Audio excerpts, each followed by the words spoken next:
How to be Unshakable. Lessons from Marcus Aurelius. Hello and welcome to this video presentation of Marcus Aurelius's teachings on self-confidence and determination. In this video, we will discuss the teachings of Marcus Aurelius, who is widely considered to be one of the most influential Stoic thinkers of all time. Marcus Aurelius is credited with having one of the most unwavering minds in history, and in this lesson, we will investigate his book, Meditations, and his timeless wisdom. Marcus Aurelius was a man who was regarded as being a step above the rest during his time as Emperor of Rome for nearly 2 decades. He was revered for his sage counsel and exemplary leadership. He was considered one of the 5 worthy emperors of Rome and successfully steered the city through a particularly turbulent era. Despite his difficulties, Aurelius maintained his unwavering commitment to his ideas and lived according to the tenets of Stoicism. He would finally write his thoughts and reflections in a personal diary, later developing into one of the most well-known writings in ancient philosophy. One of the most important lessons that may be learned from Meditations is the significance of maintaining self-control and remaining sensible in the face of adversity. Aurelius reminds us that strength comes from keeping a level head and being calm in trouble. He uses this as an opportunity to encourage us to put our feelings aside and concentrate on the things we do. For us to be able to fully comprehend the lessons that Aurelius can teach us about endurance, we must first come to an understanding of the challenges that he was forced to confront throughout his life. There was unrest on the eastern frontier in the year 161 AD, which was 6 months into his reign. A long-time adversary known as the Parthian Empire decided to put the new king to the test. They invaded Armenia, a kingdom under Roman control at the time, and installed a new king, which was an insult and jeopardized the stability of the state. Aurelius and his brother and co-emperor Lucius Verus decided that something needed to be done about the situation, so he dispatched Lucius Verus on a mission to end the aggressors. Verus and his generals emerged victorious from the fighting that lasted for 4 years. Once more, Armenia was ensconced entirely inside the confines of the Roman Empire. The co-emperor made a triumphant return, but unfortunately something lethal awaited him on the way back. When the soldiers marched back through the empire, beginning in Asia Minor, then moving on to Greece, and ultimately arriving in Italy, new cases of frequently fatal illness began to appear. After the high temperature, headache, aches, muscle pains, and exhaustion that would come first, a rash would appear. The rash started as raised pimples but rapidly became fluid-filled blisters that eventually crusted over and became scabs. Scabs would cover the entire body, and in the worst cases, afflicted people may be seen coughing up blood as the disease manifests inside. The disease would cover the whole body. According to the opinions of several experts, it was the disease that we now know as smallpox.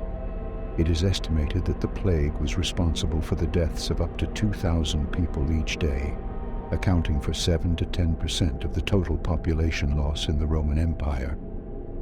Tribes from the north saw this as a chance to take advantage of Rome's weakened state due to its conflict with the Parthians and the Antonine Plague. The Roman army and the empire as a whole suffered a significant amount of casualties as a result of the barbarian tribes' victories in the terrible wars that followed the attacks that were launched on the northern border of the empire. The regular strategies the Romans utilized in the fight against the Parthians would not be effective against such unusual foes. The struggle would drag on for more than 7 years, with Marcus eventually recovering control of the north in the year 175 AD. When we consider the challenging times that Marcus Aurelius had to steer the Roman Empire through, it is even more remarkable that he maintained such a high moral standard as emperor throughout that time. You know that the responsibility and authority would prove too much for many people, resulting in the birth of emperors such as the terrible Nero and even Marcus's son, Commodus.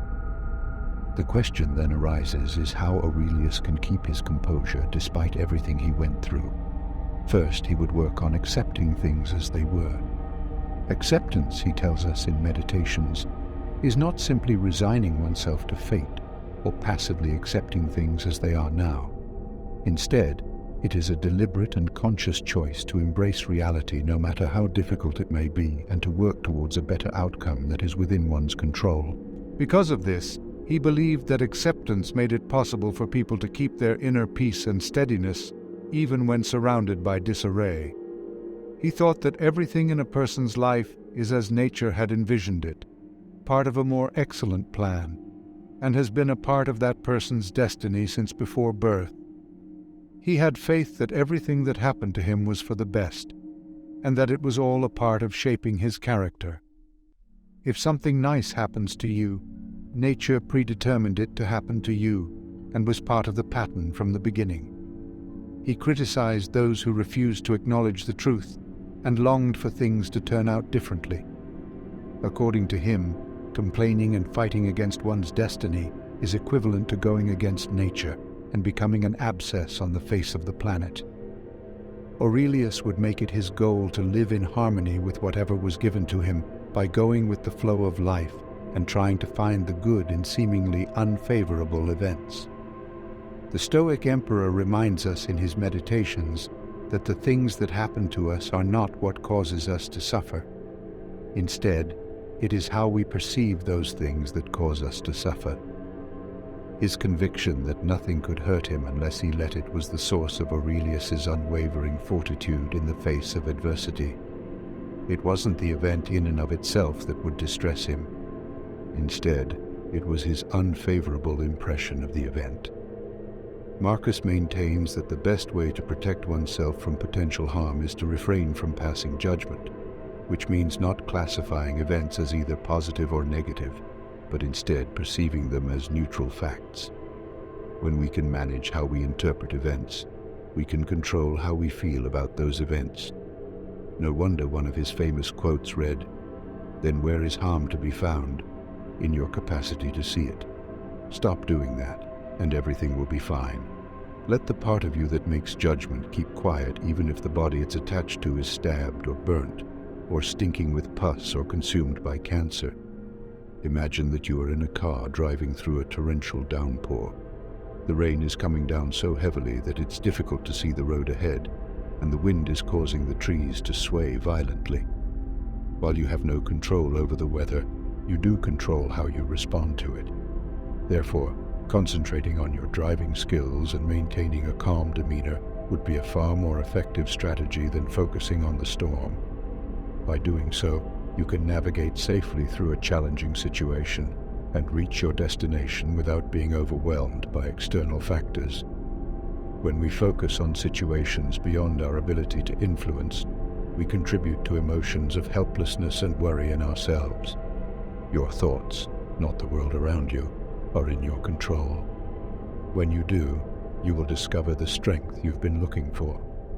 Thank you for watching.